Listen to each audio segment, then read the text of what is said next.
Hello, Money Magnet. It's so good to see you. I hope you had a great day today. Unfortunately, though, the SPY didn't really move that much. It wasn't that much volatility in the market. Right now, we're looking at the daily chart right here, and we kind of have like a choppy candle. When you look at this daily chart candle, this is what we would refer to as a doji. Usually doji candles, they come with the intraday action is overall choppy. It went up, it went down, didn't really pick a clear direction. Now when we go to a 15-minute chart, we can see just how low the volatility was and how pretty choppy it was. The range was pretty small. This morning it opened with the breakout of my 608 level, but as you can see in hindsight, it didn't really show any follow through. Broke back below, bounced back to the upside. The morning, the first hour, couldn't really get a setup going, and the 608 level didn't really help much. Now that's a level from the daily chart. And in situations like this, it doesn't really happen too often, but it does happen from time to time where my daily chart level isn't really being too helpful. It just chops and it's not really giving us the proper setup. So what I did from there, and I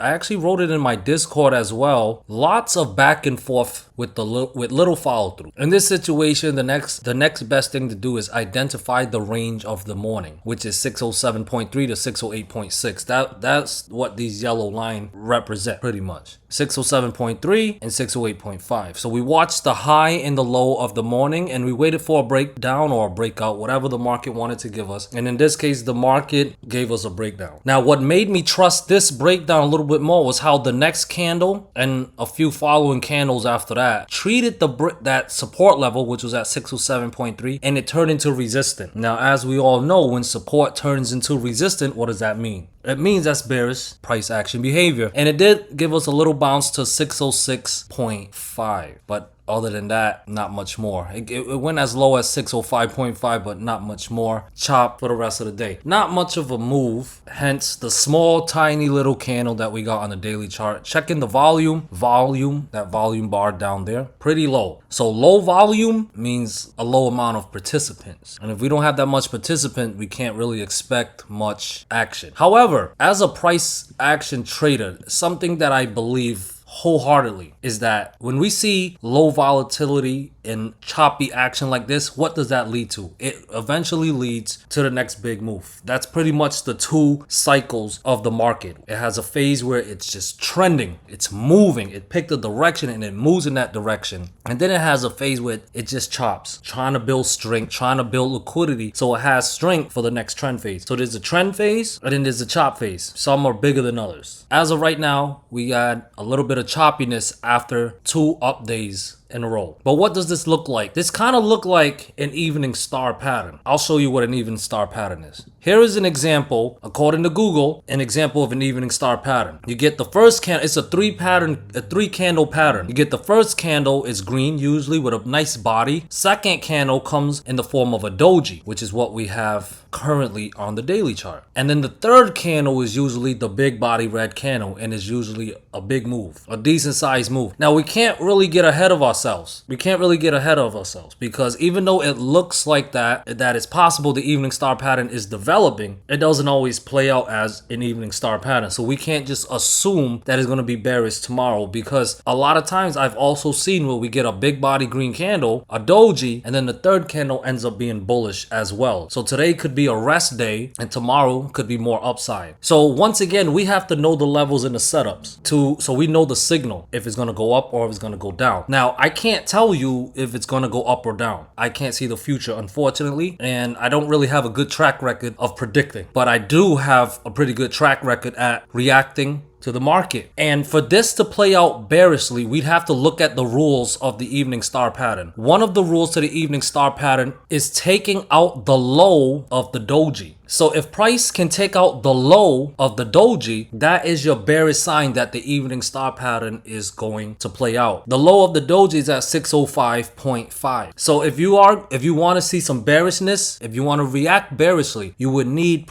SPY to break down that 605.5 level. Take down the low of the doji and there's a great chance we head down to 603 or fill in the gap around 600-ish. but it would need to break down 605.5. Now, if this ends up not being bearish and price fails to take out the low of the doji, there's a good chance that we're going to pop to the upside. And that main level I still need to see is 608 to clear. Today's high was 608.6, so you can look at that level as well, 608.6. If it clears, there's an awesome chance that we go hit the next fib level, which I have around 611, and then a macro fib level around 613. Are you with me? So remember, if this is truly an evening star pattern, the low of the doji candle must be taken out as support, which is at 605.5. If they fail to do that, there's a good chance it's not going to be bearish. But one thing I can say, the third candle is usually a volatile one. So even though today was pretty much a low volatile day, not much action, I am expecting a decent sized move tomorrow, so get ready for that. Moving on to the triple Q, also have a similar situation where a potential evening star pattern is developing. This is either an evening star pattern in a top or a pause that'll lead to more upside. So what did I say for SPY? If it's going to be bearish, it'll have to take out the low of the doji. So looking at triple Q,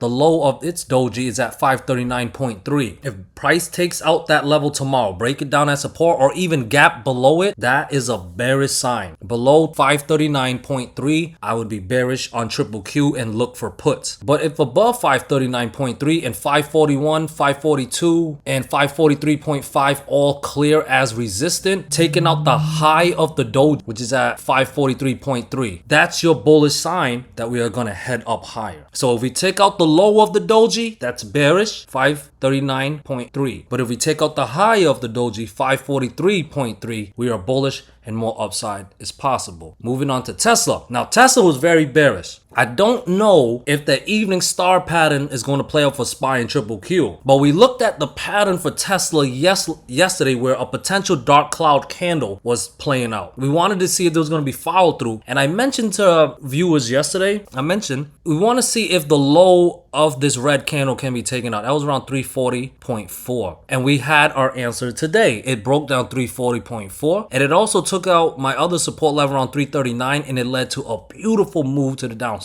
This is looking bearish. We had a dark cloud playing out, and in this follow, we broke down the fib level at 331.6, and we closed below the 20 daily moving average, which is that yellow line right there. This is some bearish price action behavior. So as long as below 331.6, that's a false breakout setup, by the way, and I would remain bearish on Tesla. 331.6 recapture, then maybe the bulls can have a shot at an upside and retrace back to the upside. But as long as below 331.6, I will lean bearish. From here, it's around 326.7 in the aftermarket. So I have support at 325, 323.5, 322, and 320.5. That level is a fib level and kind of held today. But if it fails tomorrow, definitely a lot more downside is coming. I'm thinking another $10 to $15 move to the downside. Here is NVDA. Now this was super bullish, cleared a sell zone I had around the 146.2 level yesterday, and today definitely showed a lot more follow through. Stayed above my 158 level, cleared my 150 level. I also had a level at 151.5, cleared all of it. Beautiful. I want to zoom out on this chart at this time. It looks like NVDA gave us a new all-time high. The previous pivot all-time high was at 153.13, which is rounded down to 153, and we cleared that today, sending us to a new all-time high. So as long as above 153, once again, the breakout stays intact, we can expect more upside. I don't really have any levels until 168.8, mainly because we're in uncharted territory. This is new all-time highs here. But as long as above 153.13, we can possibly continue to set new records with NVDA. But if we are to get bearish, two levels I need to see fail. 153, which is the previous all-time high to invalidate today's breakout, and I have a fib level at 151.5. If those two levels fail, I can expect some profit taken. Pullback time. But don't get bearish unless it breaks down 153, because you know, staying above it keeps the breakout intact. And here is coin. Coin looks like it had a pause day, and very similar to triple Q and SPY, it looked like a potential evening star pattern is playing out,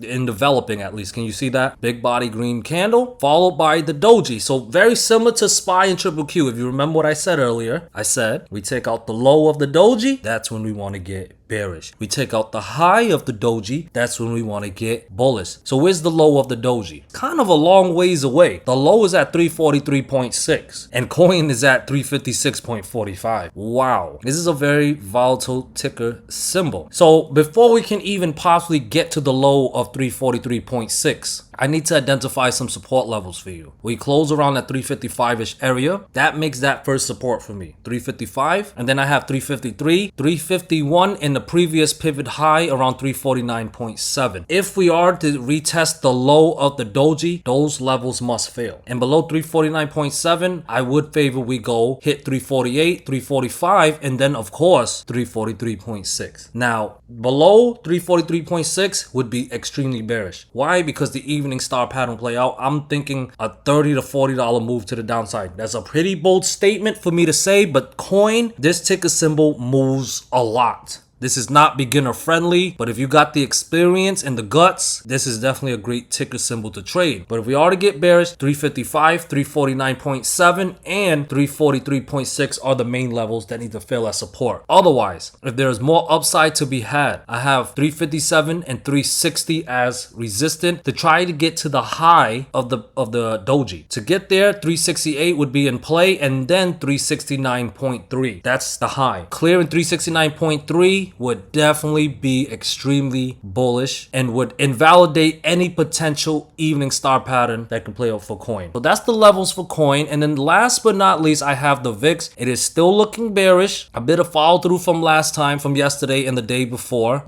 It broke down my 17 support level. So as long as below it, there's a good chance that VIX has the level of 15 in play. And it could hit it. Only way that won't hit is if the level 17 can recapture, and preferably the level 19 as well. So if we can see some false breakdown setups, then I would trust a bounce on the VIX. All right, so thank you so much for listening to me. I know there was a lot of information and I tried my best to try to keep it as simple as I can make it, but you stuck with me, you listen to me. It's probably really hot where you're at, but I appreciate you being patient, and I hope you got some value out of it. Thank you so much. Peace.